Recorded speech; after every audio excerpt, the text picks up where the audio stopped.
नाजरीन, मैं हूं डॉक्टर मसूद परवेज।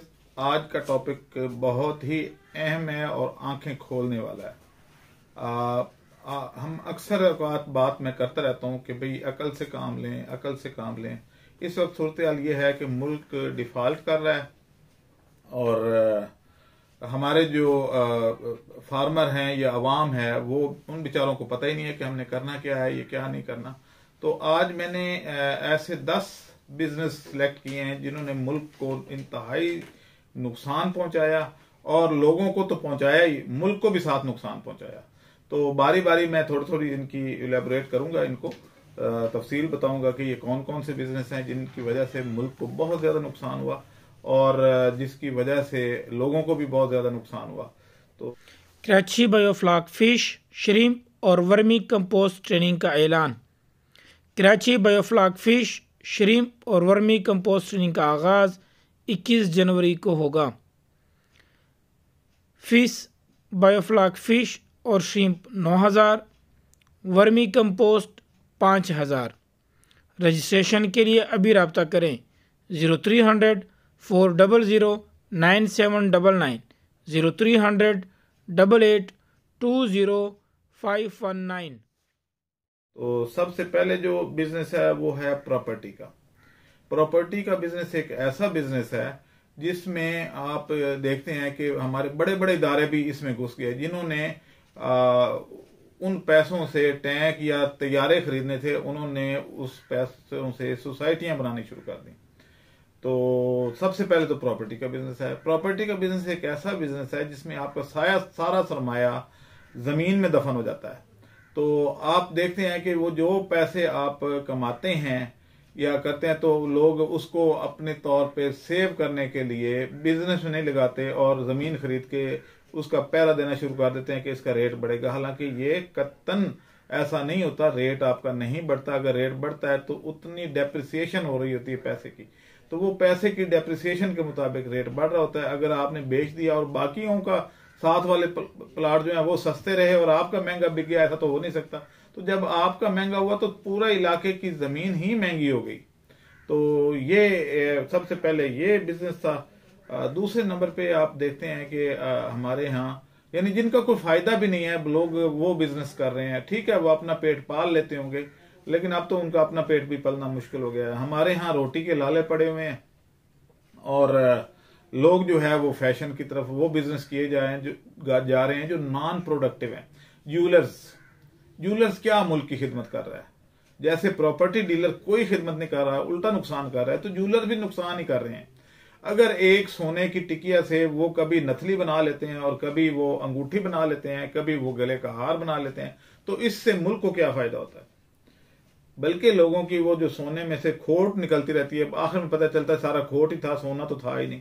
तो ये वो अपना पेट पाल रहे होते हैं और मुल्क का भी नुकसान कर रहे होते हैं साथ में। लेकिन ये क्योंकि हमारे वो खवातीन के चोचले हैं, वो इसके बगैर रहती नहीं है कि जब तक सोना न पहने उनको नींद नहीं आती। वो उनकी सोच ही नहीं है कि मुल्क के साथ क्या हो रहा है और हमें कैसे मुल्क को बचाना है। जब 52% आबादी ये सोचेगी कि बस मैं जेवर पहन के लोगों को दिखा लूं, नमूदो नुमाइश कर लूं, तो मुल्क कैसे तरक्की करेगा? वो अपने जेवर नहीं छोड़ती। मैंने पिछले दिन मैं एक वलीमे पे गया हुआ था, तो उन वलीमे में मैंने अक्सर लोगों से पूछा भी आप क्या कह रहे हैं कि जी आजकल काम नहीं है, तो फैक्ट्री बंद हो गई है। जैसे मिलर ट्रैक्टर, सुजुकी, आपकी टोयोटा, ये सारी कंपनियां तो बंद हो चुकी हैं।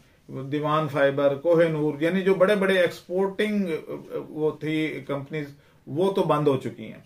तो अब यह है कि वो बेरोजगार हैं। जी मैं उनका मैनेजर था, जी मैं उनका जनाब प्रोडक्शन मैनेजर था, मैं उनका सुपरवाइजर था, मैं ये था।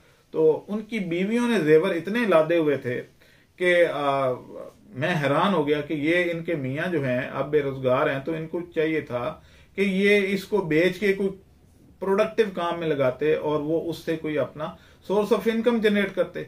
लेकिन वो अपने नमूदन मैच पे जी 45,000 का तो जोड़ा है बेगम साहिबा का, और जनाब 7,000 का जूता है इनका, और बाकी जेवर ऊपर लादे हुए हैं। 3,500 का तो मेकअप करवा के आई हैं अभी। तो इस तरह की सूरत हाल थी। चले खैर, तीसरे नंबर पे है कि हमारे यहाँ मैंने अक्सर देखा कि महलों में भी इवन वो लगी हुई है, एम्ब्रॉयडरी मशीनें लगी हुई हैं और लोग कढ़ाई कर रहे हैं और फूल बूटे बना रहे हैं, और खवातीन जनाब उन फूल बूटों को पहन के शादी में एक दफा एक जोड़ा पहन के तो लोगों को दिखा के तो उसके बाद जाया हो जाते। इस इंडस्ट्री का क्या फायदा? ये मुल्क की कौन सी खिदमत कर रही है? जबकि तकरीबन 20 लाख की एक मशीन आ रही है जो एम्ब्रॉयडरी करती है। तो ऐसे अजीब लोग हैं। यानी क्या आपके जोड़े फूल बूटों वाले आप एक्सपोर्ट करते हैं? जो गोरियां पहनती हैं, गोरियां तो ऐसे नहीं पहनती, वो तो सादा लिबास पहनती हैं। तो आप कहाँ बेचेंगे? अपने मुल्क में ही जाना ना, अपनी खवातीन को बेचेंगे तो वो पैसा जो है वो जाया हो जाता है, वो पैसा फूल बूटों पे खर्च हो जाता है। ना कि अगर वो ये सोचें कि अपने शोहरों को दे दें ये पैसा और वो कोई इससे फार्मिंग कर लें, कोई अच्छी फार्मिंग करें, नुकसान देने, यानी खुराक पैदा कर लें, कोई छोटी मोटी ऐसी चीज पैदा कर लें, कोई पार्ट्स ही बना दें मोटरसाइकिल के, चलें ठीक है भाई, जो बाहर से आ रहे थे वो बंद हो जाए, कोई मुल्क की खिदमत हो जाएगी। लेकिन कोई नहीं करता। अगला जो है वो पिछले दिनों में देख रहा था कि फार्मिंग पे बड़ा जोर हो रहा है जी, कि फार्मिंग कर लें, मोर फार्मिंग। भाई मोर फार्मिंग आप देखते हैं कि पूरे इतना बड़ा बैरियर टाउन है, तो किसी घर में मुझे आज तक मोर नजर नहीं आया कि मोरों लोगों ने रखे हुए हैं। और अगर रखे भी हैं जिनका मुझे नहीं पता, तो वो इक्का दुक्का घर होंगे जो पूरे हजारों लाखों की आबादी में एक दो उसके शौकीन होंगे। तो इस तरह के जो है बिजनेस, इनसे ये नुकसानदेह बिजनेस है। अब शौक करने के दौर गुजर गए, जब लोग मोर रखते थे, कुत्ते रखते थे, पालते थे, तोते, ये वो, तो ये सारी चीजें अब खत्म हो गई हैं। मोरों का बिजनेस मत करें, ये नुकसानदेह बिजनेस है। फर्ज करें कि आप कितने मोर ऐसे हैं जो आपको, या आप एक्सपोर्ट कर रहे हैं, एक्सपोर्ट तो हो ही नहीं रहे, या आप पहले इंपोर्ट कर रहे थे कि आपने मोर इधर पैदा करके तो उसको बंद कर दिया। खाने के पैसे नहीं है और शौक मोरों के करने हैं। अगला जो है वो है जी सीएनजी बिजनेस। अब इस बिजनेस में भी आप देखें कि किस तरीके से जवाल आया कि लोगों ने सारा एक ही, और इसमें भी कोई प्रोडक्टिव काम नहीं हुआ था, अपने जखीरे खत्म कर दिए, लुटा दिया, चोरी करके गैस बेचनी शुरू कर दी और गैस खत्म हो गई। आज अगर वो गैस जो उन गाड़ियों में गई वो अगर होती तो हमारे चूल्हे गर्म होते, लेकिन कोई पूछने वाला ही नहीं है। इसी तरीके से आप देखते हैं कि एक और बहुत बिजनेस बड़ा नेटवर्क है, वो है जनाब ब्यूटी पार्लर का। हर मोहल्ले में 4-5, बल्कि हर गली में 4-5 ब्यूटी पार्लर खुल गए हैं। अब ये बताएं कि ये ब्यूटी पार्लर मुल्क की क्या खिदमत कर रहे हैं? क्या हम वो जो खवातीन हैं जो मेकअप कर रही हैं वो उनको एक्सपोर्ट करेंगे? भाई वो काम करें जिससे मुल्क की इकोनॉमी बेहतर हो। अगर एक खातून मुल्क पे अपने मुंह पे 10-12 हजार का मेकअप करवा के फिर रही है, तो बजाय बुराई बढ़ाने के या उसमें, यानी वो ज़ाहिर नमूदो नुमाइश करेगी, लोगों को दिखाएगी, बेरारवी बढ़ेगी, लेकिन इससे मुल्क को क्या फायदा होगा? कोई बंदा मुझे बता दे क्या मैं गलत बात कर रहा हूं? क्या फायदा क्या होगा? मुंह पे 12-15 हजार रुपए, वैसे पता करें तो जनाब रोटी खाने के पैसे नहीं है, शाम को जो है वो मियाँ बगैर कोई कमाई किए वापस आ रहा है, और लेकिन वो पैसे उस पे जरूर लगाने हैं। बाहर निकलना है तो मेकअप करके निकलना है, वैसे मत निकलना। भाई अगर इतना ही है, बल्कि मैं तो कहता हूं कि इनके जैसे तालिबान ने पाबंदी लगाई हुई, इनको बुर्का करवाएं ताकि मेकअप की जरूरत ही ना पड़े, ना ये लोगों को दिखाएं, ना बेरारवी बढ़े, ना मुल्क का नुकसान हो इकोनॉमी का। तो ये जो इतनी चीजें हम इंपोर्ट करते हैं जी, लोशन आ रहा है, क्रीम आ रही है, ये आ रहा है, वो आ रहा है, कुछ खुदारा सोचें। अगला जो बिजनेस है वो है जनाब फैंसी बर्ड फार्मिंग, यानी मुर्गियों जो है वो याम सिमानी, ये वो जनाब, इसकी 2 कलगियां 2 हैं, इसकी टांगे पीली हैं, इसकी नीली हैं, अंडा नीला देती है। ये ओ भाई देती है तो इससे अंडा नीला दे या पीला दे, आपने खाने हैं या क्या करने हैं अंडे? तो आप बताएं कि नीले अंडे की कोई ज्यादा अफादियत है? हाँ, ये है कि उससे अगर बच्चे निकलवा के आप बेचते हैं तो 2-4 शौकीन लोगों के घर में और मुर्गियां फिरेंगी। लेकिन अगर आप जो मुल्क के हालात हैं इसमें आपको वो चीज रखनी चाहिए जो आपके खाने के काम है। रोटी नहीं मिल रही, अवाम भूखी मर रही है, और आप इस तरह के बिजनेस कर रहे हैं कि जिससे मेरी समझ में नहीं आता।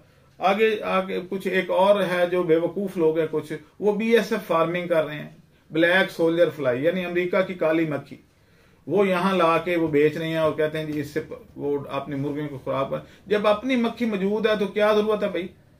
तो आप अपनी मक्खी पे फोकस करें जो मुफ्त में मिल रही है और बगैर किसी वो टेम्परेचर कंट्रोल के, बगैर फेंसिंग के वो ग्रो करती है, उसका लार्वा बनता है। और यानी जब से दुनिया बनी है लार्वा बन रहा है, और परिंदे जो फिर रहे हैं, बगले बुगले ये वो सारे परिंदे, इनकी रोजी कहाँ से आ रही है? इससे आ रही है। तो क्या जरूरत है पैसे भर के तो इस तरह की फार्मिंग करने की? वो एक साहब देखे हैं मोटे से खड़े थे, रैक रखे हुए हैं जी, इनमें जनाब वो बन भाई एक रैक की कीमत जो है उसी को कैलकुलेट कर लें तो कितनी मुर्गियों को कितने रैक चाहिए, तो इतने रैक की इन्वेस्टमेंट करने की जरूरत क्या है? जब मक्खी का लार्वा मुफ्त मिल रहा है तो पैसे लगा के करने की क्या जरूरत है? तो खैर अपने अपने वो मंजन बेच रहे हैं, बेचने दें। पॉलीथीन का बिजनेस, शॉपर का बिजनेस, शॉपर आपके मुल्क की तबाही कर रहा है, आपकी इन्वायरमेंट को पोल्यूट कर रहा है। 1990 से पहले शॉपर नहीं होते थे। मुझे याद है कि मैं भी अपनी माँ के साथ कपड़े का थैला लेके जाते थे, मैं पकड़ा होता थैला, और हम सौदा सलफ बाजार से मैं अम्मी के साथ साथ, क्योंकि मैं घर में सबसे बड़ा था, तो उसमें डाल के लाते थे। शॉपर की जरूरत ही नहीं थी। बर्तन दूध लेने जाना है तो जग लेके जाया करते थे या मग लेके जाया करते थे, दूध लेके आते थे, या एक कमंडल होता था तो उस कमंडल में दूध लेके आते थे।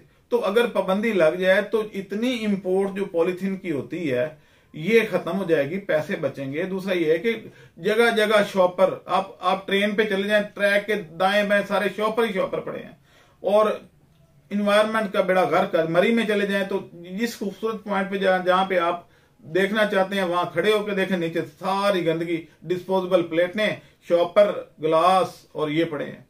तो इन चीजों पे पाबंदी लगनी चाहिए, फौरी तौर पे पाबंदी लगनी चाहिए। ये मुल्क का नुकसान कर रहे हैं, पैसों का भी, इन्वायरमेंट का भी। और शायद कुछ कमा तो रहे होंगे लोग, लेकिन उस कमाई का क्या फायदा कि जो नुकसान करे आपका। वो कहते हैं ना कि जिस खेत से मुयस्सर ना हो खलियान को रोजी, उस खेत के हर गोशे को जला दो। अगला जो है वो टॉपिक है जी कि आप ये जो आजकल एक और ट्रेंड चला हुआ है जी, हर दूसरी वीडियो यूट्यूब पे आ रही है कि जी आप डिस्पोजेबल प्लेटें बना ले, बहुत मुनाफा है, बहुत मुनाफा है, बेच के तो दिखाएं बाद में। और अगर ये काम करना भी है तो उस काम का क्या फायदा जिससे मुल्क का नुकसान हो? पोल्यूशन बढ़ाने में ये प्लेटें होती। मैंने अपने, अब पहले मेरे मुलाजमीन लेके आते थे प्लेटें डिस्पोजेबल के, धोनी ना पड़े, वो सर प्लेटें ले लें डिस्पोजेबल ये वो, लेकिन उसके बाद वो बाहर पड़ी होती थी और गंद डला होता था, तो वो ज्यादा मसला था। तो मैंने अपने ऑफिस में और घर में डिस्पोजेबल प्लेटों को बैन किया हुआ है कि कोई डिस्पोजेबल ग्लास, कोई डिस्पोजेबल प्लेट नहीं आएगी। स्टेनलेस स्टील की उनको लेके दिए कि चलें इसमें करें, क्योंकि वो तोड़ देते थे चीनी की या शीशे की। तो वो लेके दिए कि जनाब मुलाजमीन साहब आप अपनी अपनी प्लेट खुद धोएंगे और ये आपकी ये प्लेट है। तो आप लोग भी जरा इस पे सोचें कि अगर आप चाहते हैं और मुल्क के लिए मुखलिस हैं तो खुदारा इन चीजों को ना करें, कोई और बिजनेस करें जिससे मुल्क की प्रोडक्शन बढ़े। कोई फ्री रेंज पोल्ट्री फार्मिंग कर लें, ओके, आप बायोफ्लॉक फिश फार्मिंग कर लें, ओके, आप श्रिम्प फार्मिंग कर लें, ओके। ये इस तरह के और काफी सारे बिजनेस हैं। एग्रीकल्चर में आ जाएं, एलोवेरा ग्रो करें, फार्मास्यूटिकल प्लांट्स ग्रो करें।